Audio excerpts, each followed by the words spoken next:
So as we train in compassion,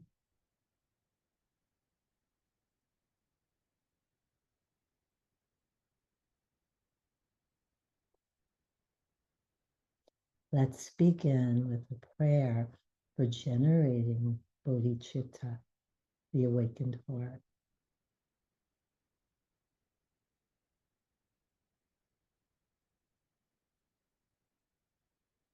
Oh, mesmerized by the sheer variety of perceptions, which are like the illusory reflection of the moon in water. Beings wander endlessly astray in samsara's vicious cycle.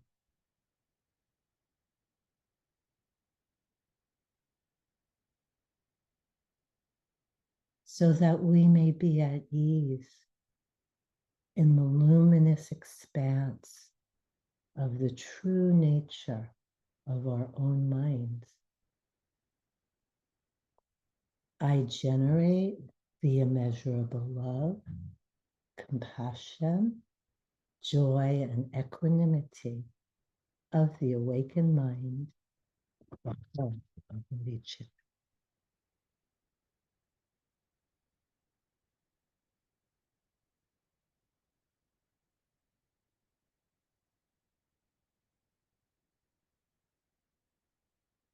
Generating loving kindness, compassion, joy, and equanimity, the heart of awakening.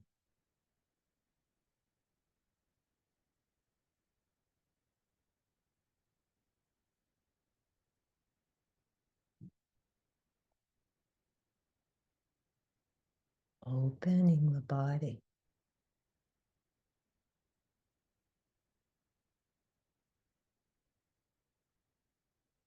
opening the heart.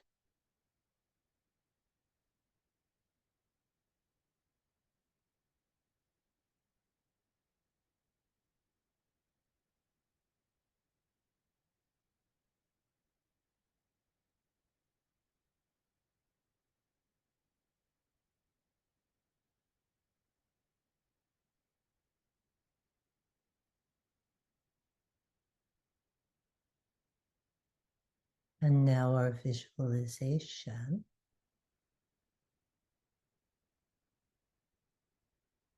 Visualizing the body as a tree.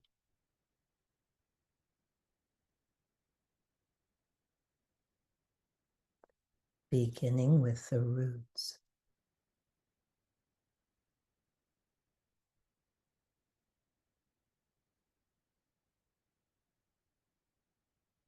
With mindfulness, feel the lower body.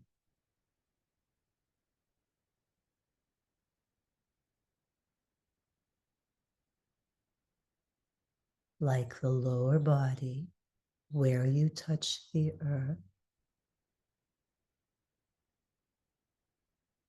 has roots of awareness.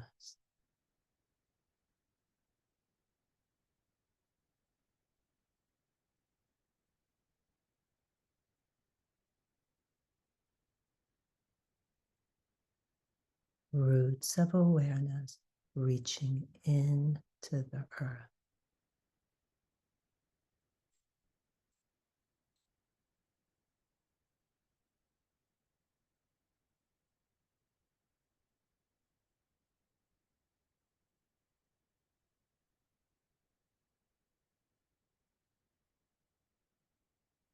Roots of awareness reaching for nourishment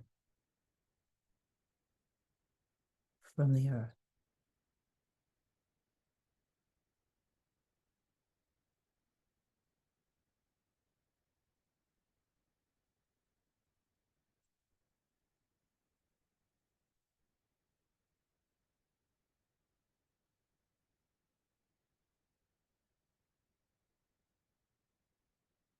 You may notice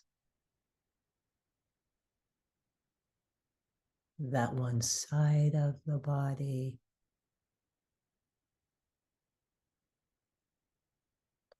or one leg.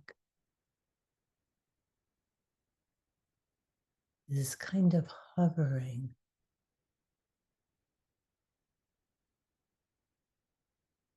Let relaxation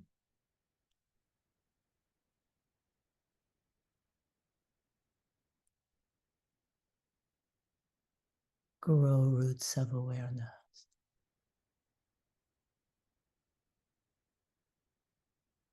Let the body truly rest into the earth.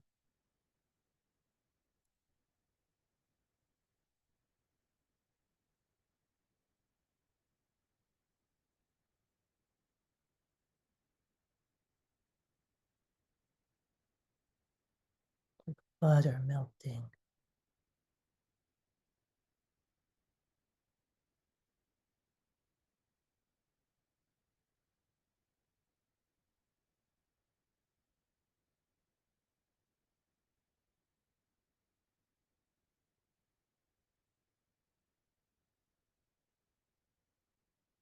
Breathing out can help with this downward energetic movement. Breathe out down the body into the earth.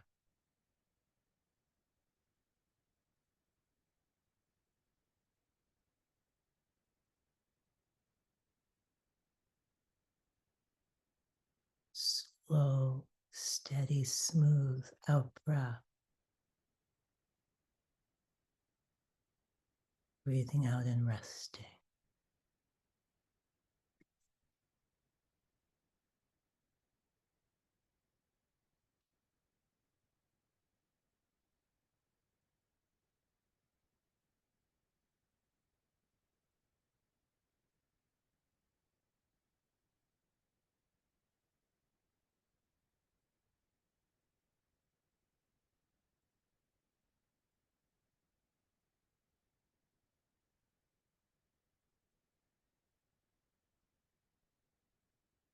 Now, with the support of the earth, begin extending up through the trunk of the tree.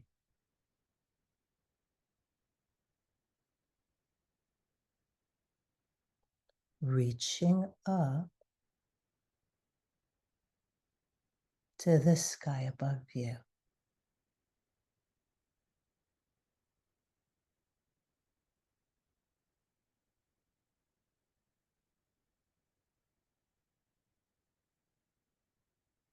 Each vertebrae a part of the trunk of the tree, extending up to the sky.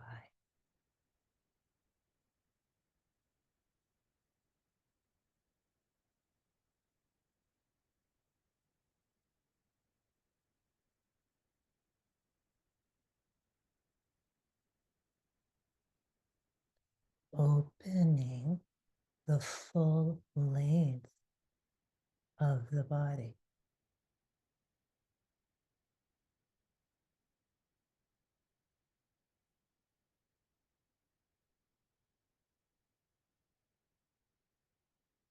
Feeling with mindfulness, opening the body.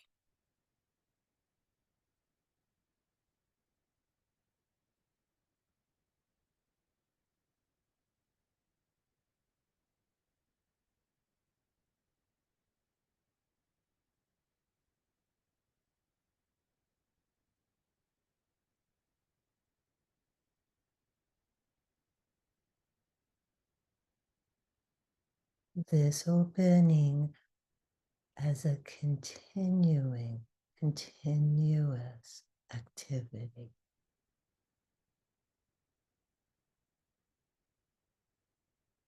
Like a bird opening its chest and wings before it flies.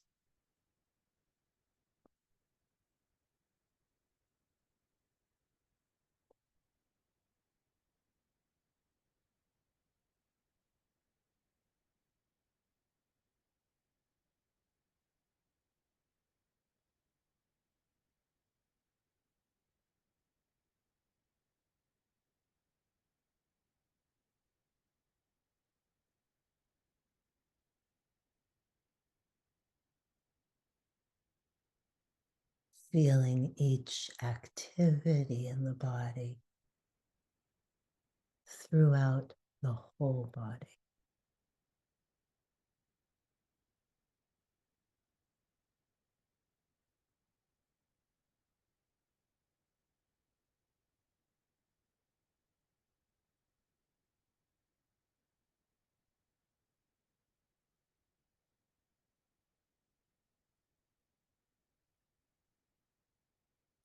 Again, the breath can be a support, breathing in and opening, breathing a spacious, open, gentle, generous breath.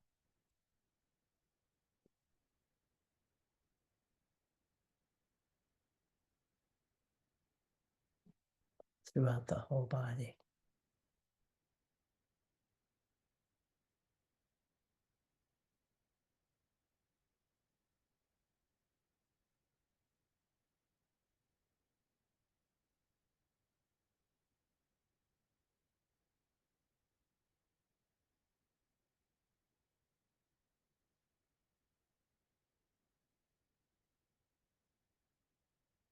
Opening has length, this trunk of the tree.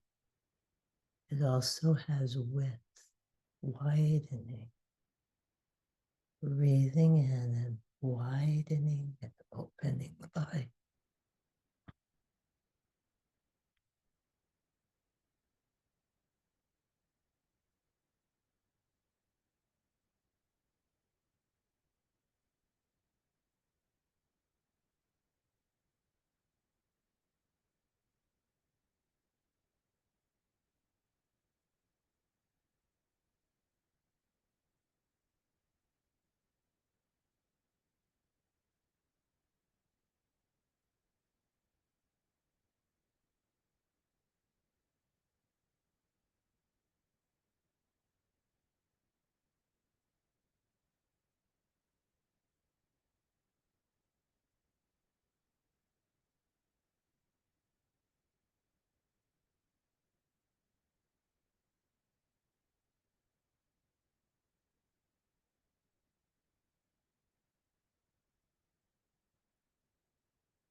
Now coming to the center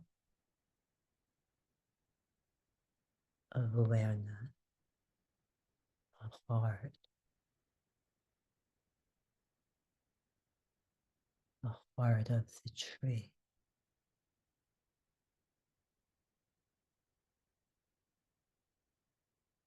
The life force.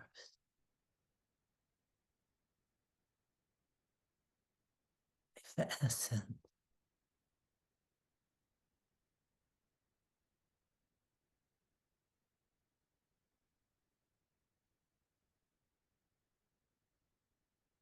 Awakening, loving awareness.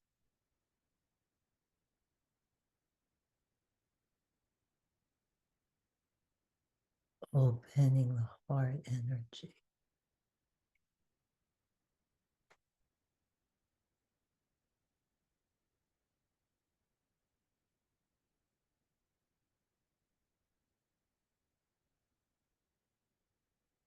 And from the center, radiating out branches in every direction of loving kindness and compassion.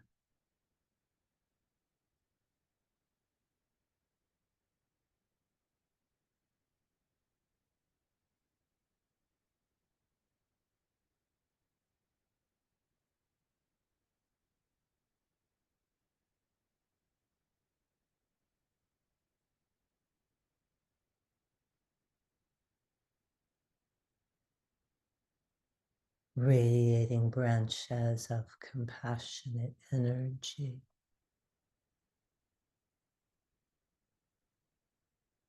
to the beings behind you.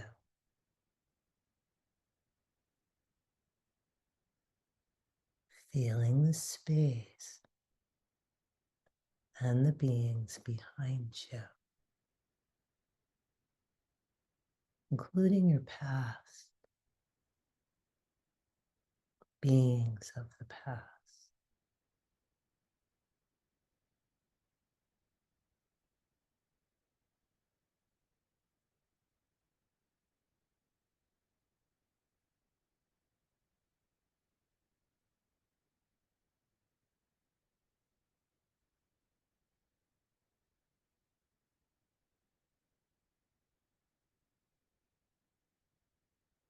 Radiating compassion and energy to the space and the beings in front of you, including the future.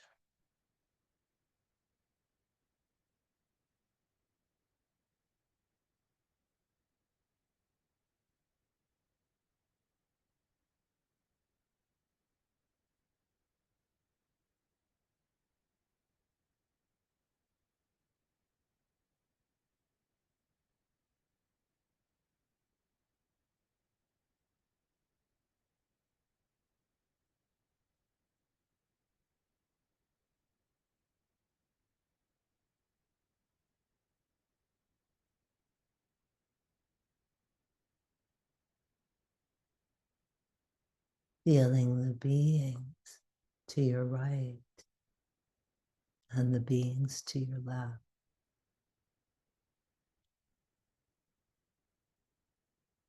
The space on the side, branches radiating out nourishment, sanctuary, and refuge, the fruits of your practice.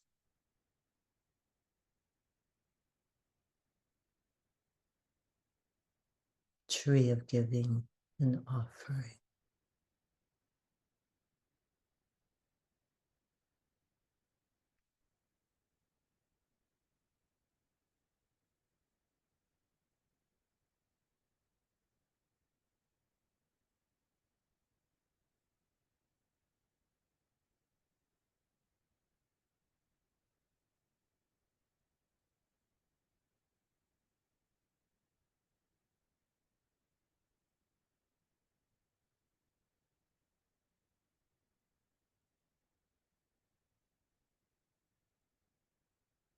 And remembering the beings below in the earth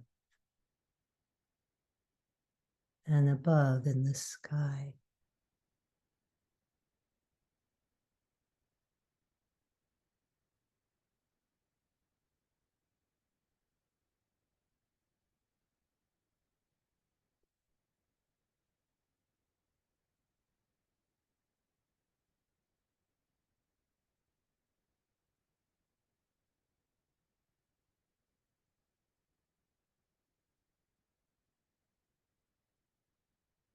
And if there's resistance,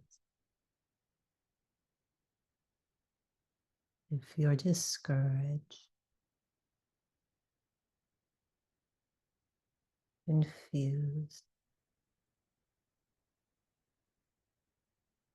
remembering branches of loving kindness for yourself, the little nest in the heart where you can relax and open and feel at home.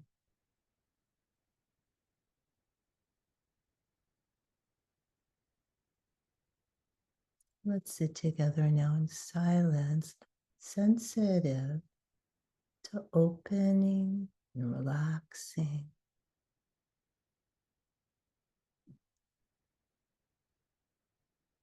Into the tenderness of loving kindness.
We'll end our sit today where we began with the generation, cultivation of bodhicitta. Mesmerized by the sheer variety of perceptions, which are like the illusory reflections of the moon in water. Beings wander endlessly astray in samsara's vicious cycle.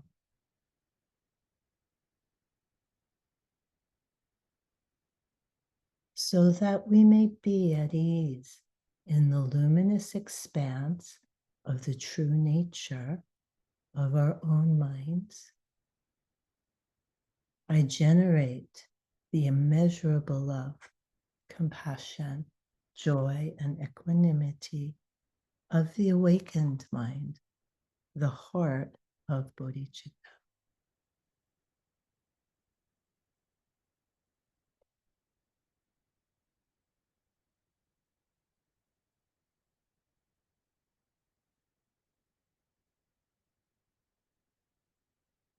Let's, before we open our eyes, remember the preciousness of the teachings.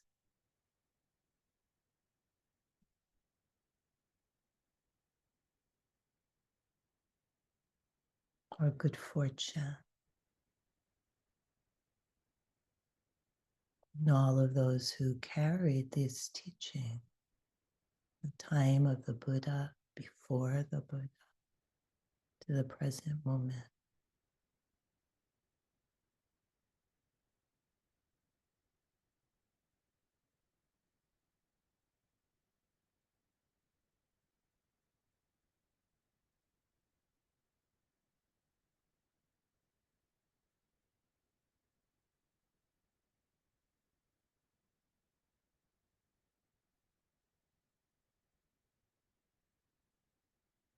When you're ready, you can take a few deeper breaths, gently open your eyes.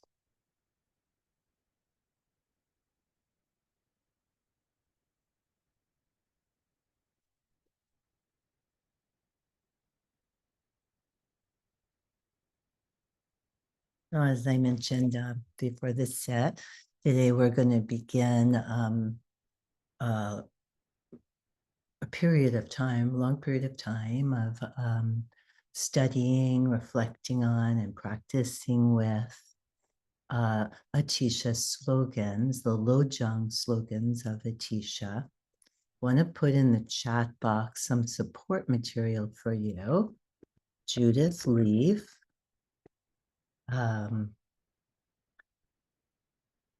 Atisha's slogans, PDF that you can get online. Where did that go? And I think I need my glasses. And Norman Fisher, Training in Compassion. Those are two good support books for this topic of Atisha's slogans.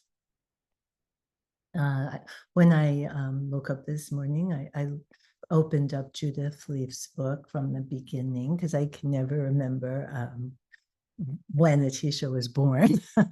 He's a 10th century teacher. And something she said about him really caught my interest. And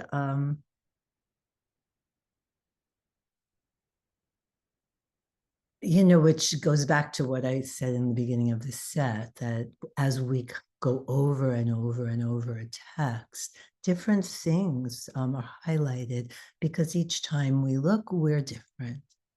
And to me, what stood out this morning is she talked about how Atisha received these teachings.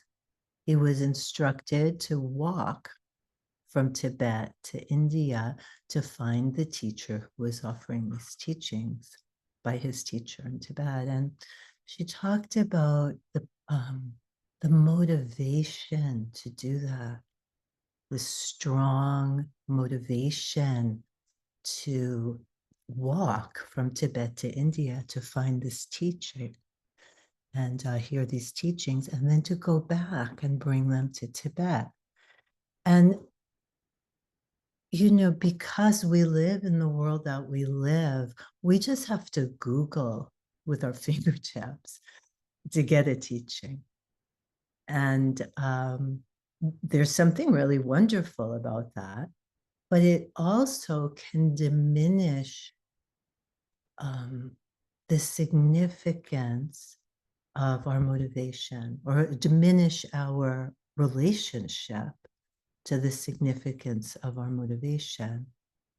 That burning desire to really understand and be free and to be of benefit and to understand our true nature. We all have that little spark in us, maybe a big spark. But because it isn't tested in that way, we may not have as much confidence in it. You know, if you walk to Tibet to get a teaching, you know you really want it, and it's really important to you in a way that that may remain very much in the background when you know, you can get it, not get it, whenever you want. You know, Amazon brings it to you along with your, you know, new towels or your whatever it is you've ordered in a big box, you know. But it wasn't like that. And when these teachings were originally offered, it took a lot of commitment and a lot of preliminary practices. And the other piece, you know, of this, well, when I talk about the preciousness of these teachings, I remember my teacher, Killing Rinpoche, talking about the books that now there's a project to digitalize all the books in Tibet because so much was destroyed in the Cultural Revolution. So to protect these texts, and he talked about how moving it was for him when he was given texts because they were so, like, what's that word where the edges are what is it? Like when a book is like worn out, you know, there is a word for it. And I forget what it is, but how it moved him to be reading from these texts where other masters had held them and pondered them and valued them. And there's also a book by a translation of a text by Ken MacLeod. Maybe some of you know Ken. He used to live in LA. He's a Tibetan. He's not Tibetan. He's a Westerner. I think he's Scottish. That spent many, many, many years studying in Tibet and became a translator. And he tells a story that in the beginning of his book, that after 2-3 year retreats, his nervous system, he was so burnt out, he could not sit and practice. And he went on retreat with Killing Rinpoche. No, I wasn't planning to talk about this, but it just came up. So maybe it relates. He went on retreat with Killing Rinpoche. And at the beginning of the retreat, he tells the story in the introduction.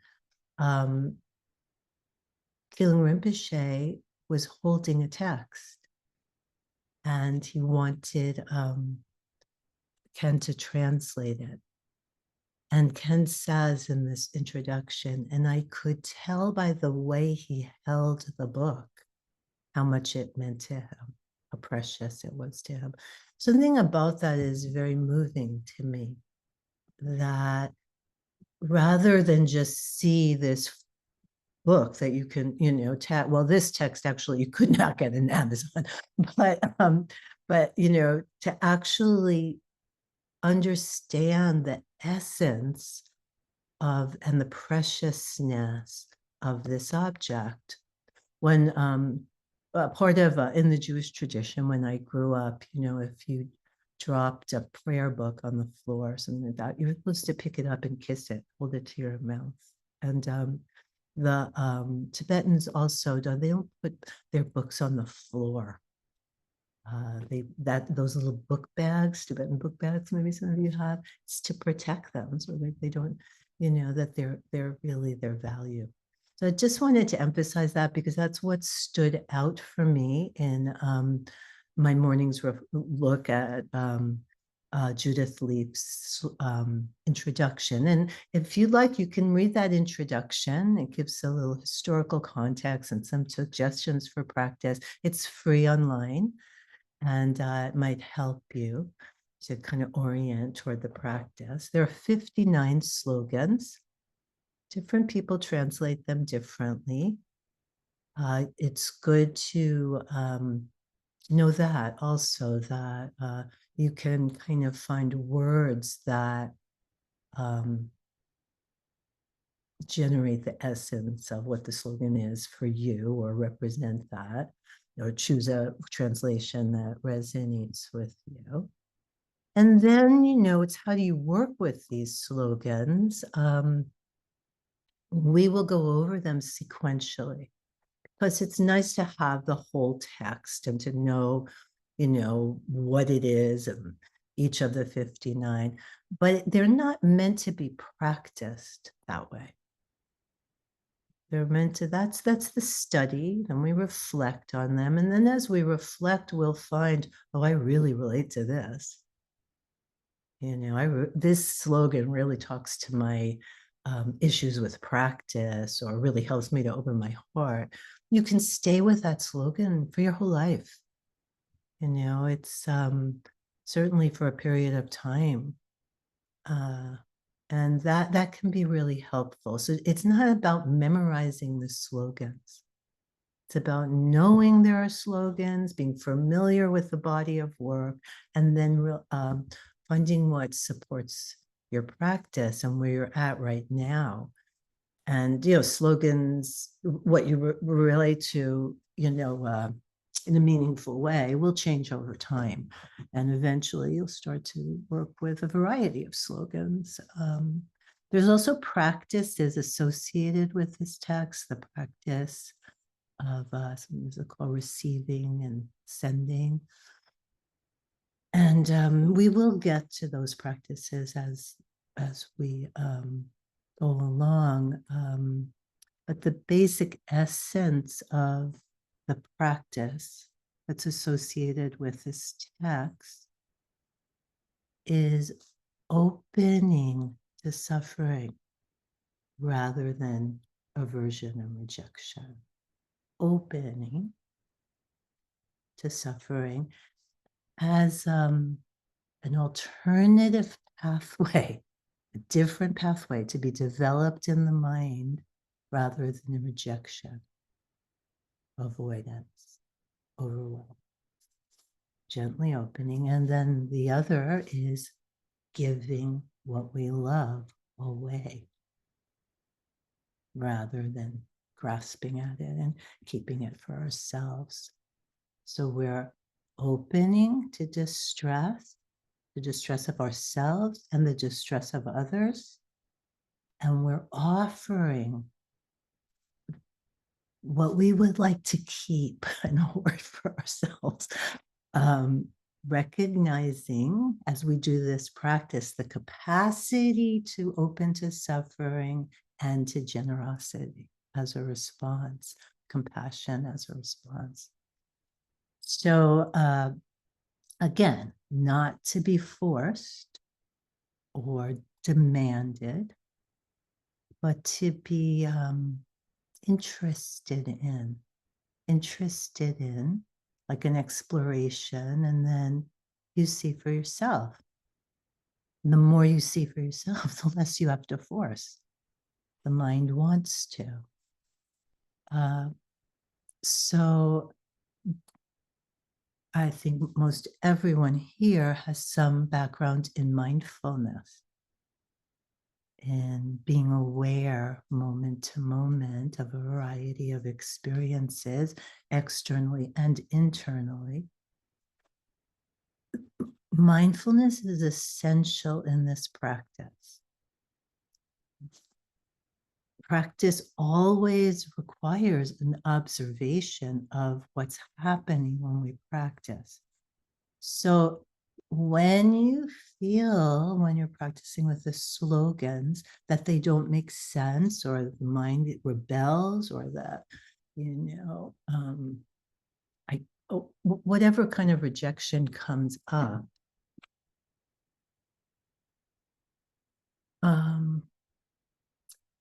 to be mindful. And what I mean by that is, don't force yourself down a path that doesn't resonate. Rather think, oh, this resonated with Atisha. This is included in the slogans. There are aspects of practice that do resonate with me. So I will put this aside for now and come back and keep reflecting and revisiting as my practice grows.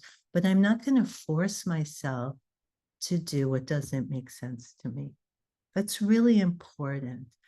And on the other hand, I'm not going to pretend that something makes sense to me that doesn't. Really important. Not to just, I'm an advanced practitioner. I am opening my heart to everyone. Just not a bypass, or just to really stay open. And when questions do come up and arise, you're welcome to come in the morning and ask questions. We will do that after the teachings, and just give yourself a lot of time. And one of the things I wanted to say about the text is that Norman Fisher is he's a Roshi, a Zen master, and so he is writing from a Zen perspective on Atisha's slogans, which are more Tibetan practices. Practices are done in Tibet. And we will be practicing and looking at the slogans from Vipassana perspective, the perspective of the early Buddhist teachings and the Four Noble Truths in the Eightfold Path, particularly. So the Four Noble Truths starts with the teachings on suffering, that suffering is to be understood. That there is suffering and it's to be understood.